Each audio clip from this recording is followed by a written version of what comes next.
कांग्रेस नेता राहुल गांधी के हर विदेशी दौरे की तरह उनका लंदन दौरा भी विवादों से घिर चुका है, जहां वो आजादी के 75 साल बाद भारत के भविष्य पर चर्चा करने के लिए कैम्ब्रिज विश्वविद्यालय में एक कार्यक्रम में भाग लेने गए हैं। राहुल गांधी का यह दौरा लगातार बड़े विवादों में है। पहले तो उन्होंने एक राष्ट्र के रूप में भारत के अस्तित्व को खारिज करने से लेकर घरेलू भारतीय मुद्दों में पश्चिमी हस्तक्षेप की मांग तक जैसे तमाम उल्टे सीधे और भारत विरोधी बयान दिए।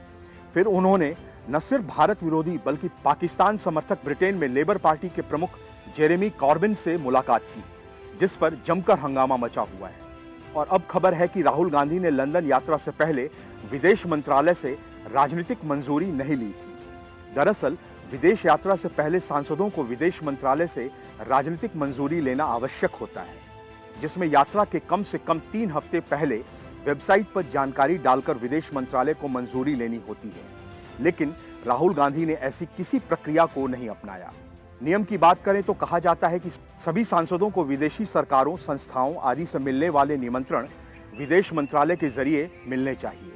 ऐसे में अगर सीधे निमंत्रण मिलता है तो उसे विदेश मंत्रालय के ध्यान में लाना होगा और राजनीतिक मंजूरी लेनी होगी। ऐसे में सभी सांसदों को यह सुनिश्चित करने को कहा गया कि वे विदेश यात्रा पर जाने से पहले विदेश मंत्रालय की राजनीतिक मंजूरी ले लें। वहीं मीडिया में राहुल गांधी की लंदन दौरे की एक तस्वीर वायरल है, जिसमें इंडियन ओवरसीज कांग्रेस अध्यक्ष सैम पित्रोदा के साथ राहुल गांधी को भारत विरोधी रुख अपनाने वाले जेरेमी कॉर्बिन के साथ खड़े देखा जा सकता है। गौरतलब है कि कॉर्बिन ने हमेशा कश्मीरी अलगाववादियों का समर्थन किया है और कश्मीर के विषय पर पाकिस्तान की बयानबाजी को कायम रखा है। यहाँ तक कि लेबर पार्टी के मुखिया के तौर पर उन्होंने अपने कार्यकाल में उनकी पार्टी के सांसदों ने पाकिस्तान की बातों को दोहराते हुए कई बार कश्मीर के मुद्दे में दखल देने की कोशिश की। लेबर पार्टी ने एक प्रस्ताव भी पारित किया, जिसमें कश्मीर में अंतर्राष्ट्रीय हस्तक्षेप और संयुक्त राष्ट्र के नेतृत्व में जनमत संग्रह का आह्वान किया गया। कॉर्बिन ने कश्मीर के मुद्दे पर कांग्रेस पार्टी के माध्यम से सीधे कश्मीर के मामले में हस्तक्षेप करने की कोशिश की। यहाँ तक कि चर्चा करने के लिए उनके प्रतिनिधियों से मुलाकात भी की। हालांकि उस समय न तो कॉर्बिन और न ही कांग्रेस सत्ता में थी। हालांकि बैठक के बाद भारत में कांग्रेस की पाकिस्तान समर्थक से मुलाकात पर भारी हंगामा हुआ था, जिस पर कांग्रेस ने यह कहकर पल्ला झाड़ने की कोशिश की कि वे लेबर पार्टी के नेता से केवल जम्मू कश्मीर के भारतीय क्षेत्र पर उनके द्वारा पारित प्रस्ताव की निंदा करने के लिए मिले थे।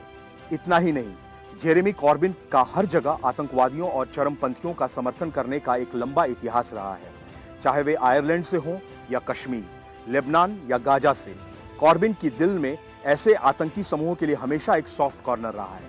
इसीलिए सवाल उठ रहे हैं कि राहुल गांधी ब्रिटेन के एक ऐसे खतरनाक राजनेता से आखिर क्यों मिलते हैं, जिसका चरमपंथियों का समर्थन करने का इतिहास रहा है और जिसने हमेशा कश्मीर पर पाकिस्तान की बयानबाजी का समर्थन किया है।